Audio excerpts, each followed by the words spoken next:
आज थिला शिरडी रे मोर second day. Hello family members, welcome back to my channel. सेठी एते जोरे ठंडा थिला मते मेडिसिन कैरी करके पड़ला। हठात गोटे जिनस पर नजर पड़ला हेले मु जानि पालिनी कोन पचारि थिली भी हेले मु बुझी भी पालिनी सेटा कोन पई खाते। इसको खाते हैं, इसको भून के खाते हैं, बढ़िया लगता है वो। पुणी गोटे जिनस देखि मागिली मासु टिके देला सेटा कोन देखिबा।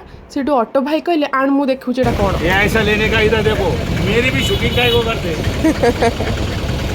खाओ। अच्छा हाँ ये चना है। हाँ तापर आम समस्ते बाहर जाइलु प्रसाद सेवन पे।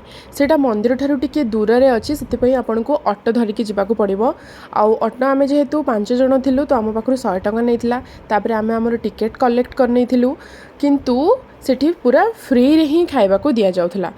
सेठी लोक मानक पई खाइबार व्यवस्था एते बहुत बढ़िया थिला जे मते बहुत पसंद है। आ सेठी बहुत लोक खाउथले एट ए टाइम सेठी 1000 रु अधिक लोक बसिकी खाई पारिबे। तांकर देखुचंती आपण माने तांकर जेमती प्रोसेस अच्छी बहुत भल अच्छी। समस्ते लाइन बाय लाइन बसिचंती से माने आसीबे सर्विंग करबा पई गोटे पर गोटे जिंस देकी जिबे। आ पेट पूरा आपण जेते खाई पारिबे। बहुत ही भल टेस्ट थिला।